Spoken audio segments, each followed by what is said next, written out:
My name is Meredith. I am a 27-year-old office worker. I met my husband Philippe at a matchmaking party for single people.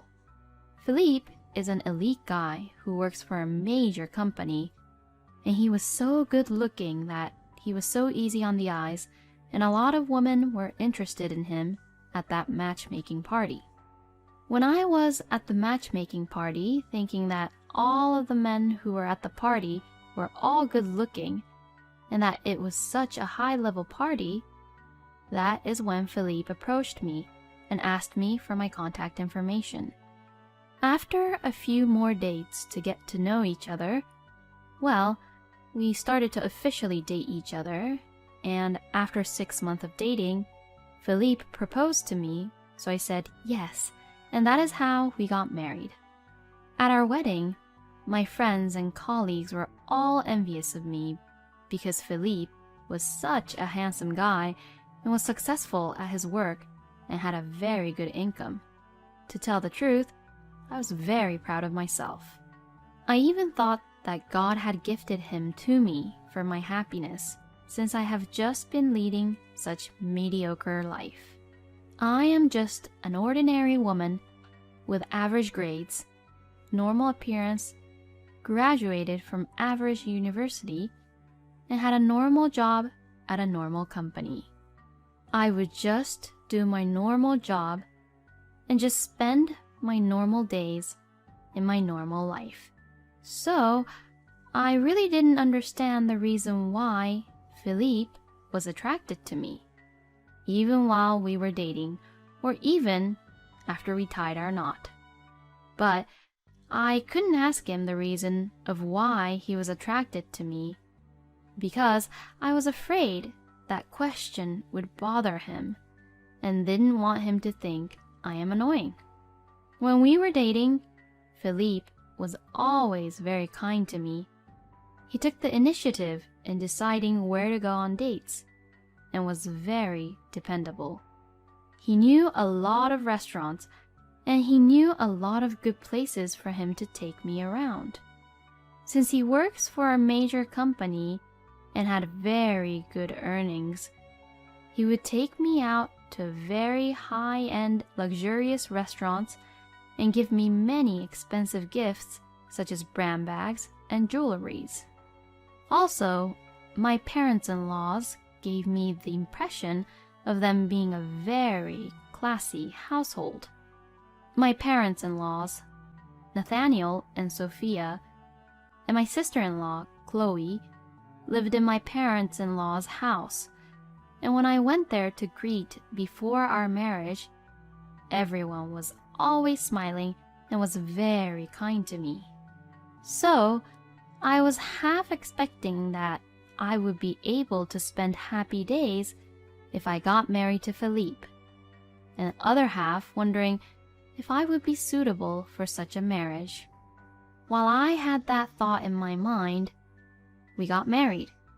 We did our wedding ceremony, enjoyed the honeymoon, and we started our life together as a married couple. Philippe told me that I didn't have to quit my job, so I decided to continue for now. I wanted to save money for when we had children in the future. Life as a married couple was good at first. Every day, I got up early in the morning, made lunch boxes for my husband and myself, and prepared breakfast.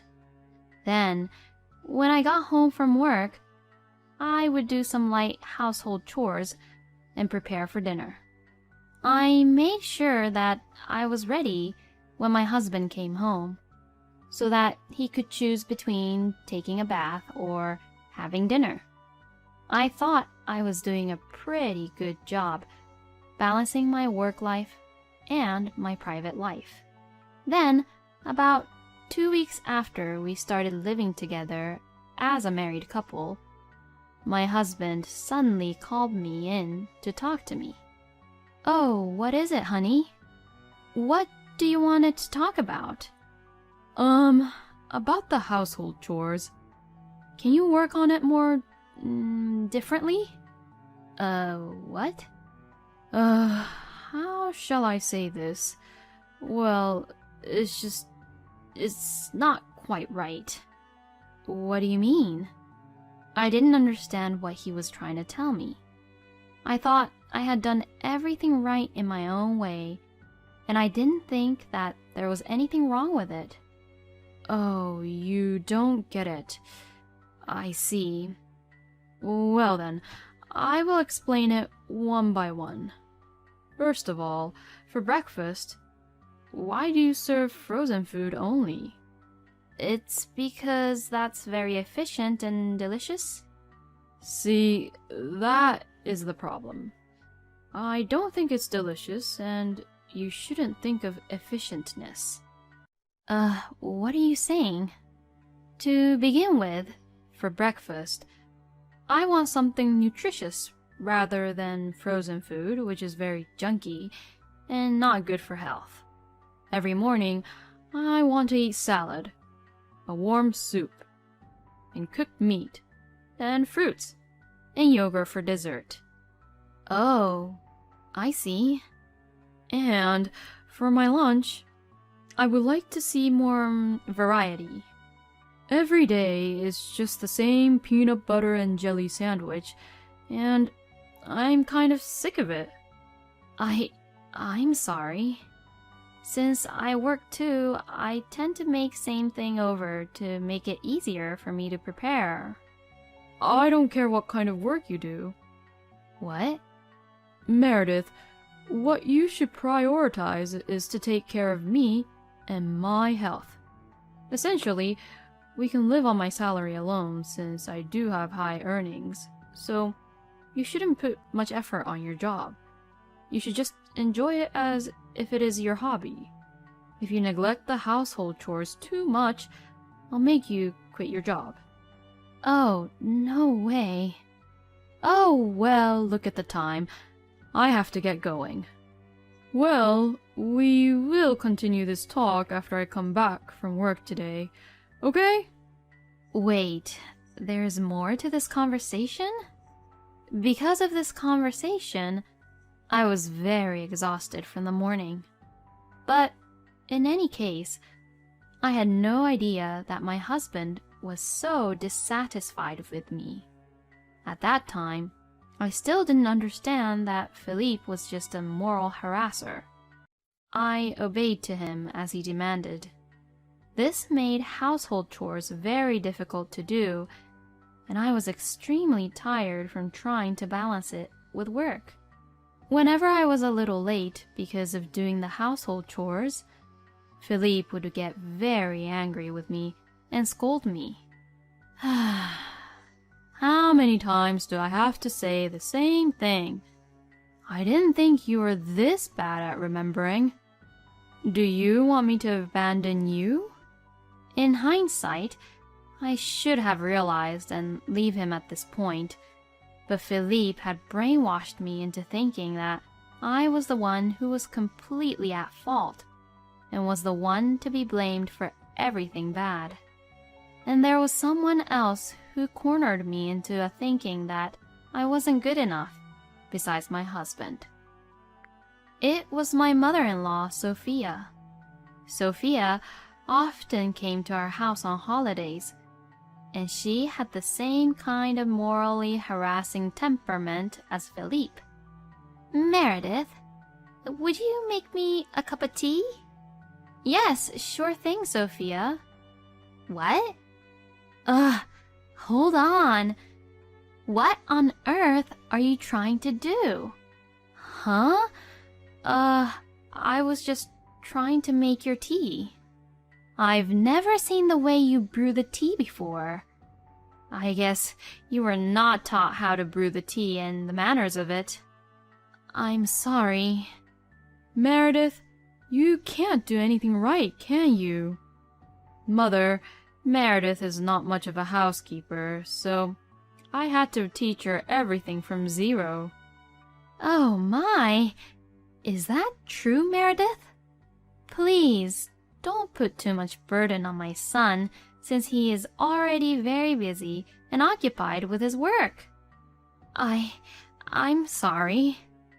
Oh, but I'm not mad at you for being incapable, Meredith. There are so many people out there who are incapable of doing things just like you, so don't you worry. The important thing is to try to improve and try to be better. You just have to realize that you're not good enough first, so that you will be able to do the things what we tell you to do. Yes. Even though something was building up in the back of my mind, I had already been brainwashed by Philippe and Sophia, so I stopped thinking about it, and I am just never good enough for them. So, a year passed quickly in our marriage, and I became pregnant with a child. Later, a healthy baby girl was born. My daughter, Claudia, was really cute and became a precious treasure for me. During the days when my husband and mother-in-law were mercilessly abusive to me, the only time I could truly relax was when I saw Claudia innocently smiling at me. Since then, my daughter has grown up very fast. Since September, she started going to her elementary school and was very enjoying her life at elementary school every day. One of the weekends when Philippe had a day off from work, Claudia was drawing a picture. Philippe looked at her drawing and said, "What's that? You suck at drawing." Claudia was startled and began to cry because she was suddenly told such a cold-hearted thing. When Claudia started to cry, Philippe came up to me and said, "What a pain in the ass. Hey, you. What kind of disciplines are you giving my daughter? Claudia is making me look like I am the bad guy." Then at that time, I have realized the most important thing. I was the only one who could protect Claudia from this moral harasser. Philippe, you are the bad guy here. What? I'm saying that it's your fault that Claudia is crying because you told her that her drawing was bad. You're just my wife and you're accusing me that this is my fault? I have accepted all the things you have told me from the very beginning of our marriage without any questioning. But I will not tolerate your moral harassment on my daughter and will never forgive you for it. Moral harassment? You are out of your line, Meredith. I don't want and need a wife like you. Get out of my house and leave with the child. This prompted me to leave Philippe with Claudia, and I returned to my parents' home. As soon as I returned home, Philippe has sent me the divorce papers. I was surprised that we would get a divorce this easily, but I did not want my daughter to be with such a father any more longer, so I signed and submitted the divorce papers right away. After the divorce was finalized, I asked my lawyer to break down how much I would pay my daughter until she reached adulthood, and also requested child support from my ex-husband. As for visitation, we agreed that Claudia would not see Philippe unless my daughter wanted to see him. Well, Philippe seemed to not care for Claudia as much anyways. The divorce completely cut me off from Philippe, and I had nothing to do with him anymore.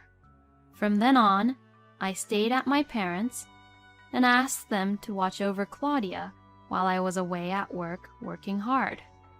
Then one day, my ex-husband and ex-mother-in-law suddenly came to my parents' house without permission. There was nothing more to talk about with Philippe nor Sophia. We were perplexed, not knowing the reason why they visited us here. As my father asked them, "What on earth do you want?" Philippe and Sophia put a picture on the living room table. "Look at this. Meredith, you were cheating on me and was having an affair behind my back with another man, weren't you?" "What are you talking about?" don't you dare pretend that you don't know what we are talking about. This photo was delivered to our house out of the blue. The photograph showed me entering a hotel room with another man who had his arms around my shoulder, who I have never seen before in my entire life. This picture was taken before we got divorced. That means you were having an affair while we were still a married couple behind my back. Wait a minute. I don't remember any of this. This photo is fabricated. You think you can get away with a lie like that? I'm going to compensate you for alimony. An alimony? Why should I even pay alimony after being falsely accused like this? Well, since I'm not a monster but a saint, I'm willing to waive alimony in exchange for me not paying the child support for Claudia anymore.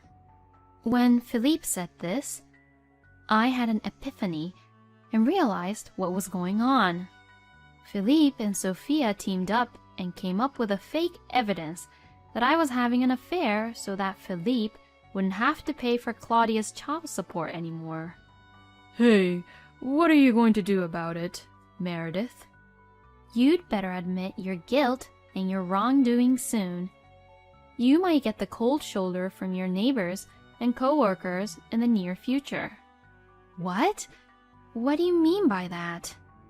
I have shown this photo to your neighbors and your co-workers and told them what you did. That you were having an affair behind my back. They were all surprised that you would do such a thing, Meredith. What a horrible thing you did! Why would you do such horrible thing to me? When you do something wrong, you deserve to be punished, aren't I right? I told you and have been telling you that I didn't have any affair. Well, I have the proof and you're still denying of the fact. Whatever. If you're not going to do anything about this, I will ask you for compensation through my lawyer, so you better lawyer up. After they said that, Philippe and Sophia left our house. But I don't get it. I didn't do such thing. As I had my head down in shock, my father warmly patted me on the shoulder. Don't you worry, Meredith. Let me help you handle the situation. I'll take care of this. Father? After he spoke to me, he grabbed his phone to dial and started to talk with someone on the phone. Within the same week, things took a turn abruptly. Here, this is the original photo. That picture of you with another man, it was a fabricated photo after all. What? How did you do it, Father? How did you get this photo? My father asked one of his friends, who is an investigator, to investigate this fabricated photo. My father specifically requested his friend to investigate the guy who was in the photo with me especially. The investigator informed my father that the guy who was in the photo was a stranger to me, and he gave me the original photo data of the fabricated photo. The investigator told my father that the man was having an affair and that his wife had taken the picture. Oh, okay, I see. But why would Philippe have such photo? So I asked him to continue his investigation, and he told me something interesting. It seems that the wife of this man who had an affair with him is a friend of your ex-sister-in-law, Chloe. What? Then, does this mean... Yes, that is correct. In short, Philippe got the photo through his sister and fabricated it as evidence of Meredith's infidelity, which is the fake news. I cannot believe this. And if this is true, I will not forgive Philippe and his family. I decided to file a lawsuit for defamation, compiling all the evidence my father's investigator friend had collected and searched. Then, I sent a content-certified letter to my ex-husband's workplace, my ex-mother-in-law's part-time job, and my ex-sister-in-law's workplace. Sure enough, Philippe called me. Hey! What the hell do you think you're doing sending a content-certified letter to my office, Meredith? If you guys didn't try to trick me with your dirty tricks, I wouldn't do such a thing. But you did. So you deserve this. Well, I actually didn't know about it. I truly really thought that you were having an affair behind my back. Then, who was the mastermind of this dirty trick? Mother was the one who showed me the photograph. Is that so? Yes, that is right. I told you the truth now, so you come to my office to explain the truth. Since you have sent me the content-certified letter, all of my coworkers and boss are all giving me the cold shoulders. Oh, the letter I wrote about of your moral harassment? Yes, that is the one. Because of that letter, my boss is thinking I have issues. But that is the truth. I have no other explanation for my letters other than you are a moral harasser. I am just informing the real fact truth. But Meredith... Well, good luck trying to win back your trust from your coworkers and bosses. Hey! As I told Felipe off, I hanged up the phone on him. It felt good to get back at my ex-husband in some small way. As for my ex-mother-in-law Sophia and my ex-sister-in-law Chloe, it seems that people at work think of them as cheaters who fabricate truth, and giving them cold shoulders. And Sophia and Chloe are feeling very ashamed of themselves. And as for Chloe, she has been abandoned by her friends after it was discovered that Chloe had taken the pictures of the wife's phone and opened it without her permission and sent them to her own phone. Well, she got what she deserved, didn't she? On the other hand, since Philippe and Sophia showed the fabricated photos, I have been misunderstood by people at work and in my neighborhood. But when the news got out that the photo which was shown to them were fabricated, they have been rather kind to me as a victim of fabrication. My daughter, Claudia, is growing up nicely and happily goes to school every day. I will continue to work hard and earn money while watching her grow up. Thank you for watching until the end. Please subscribe to my channel and hit the like button if you enjoyed my story. See you in the next video.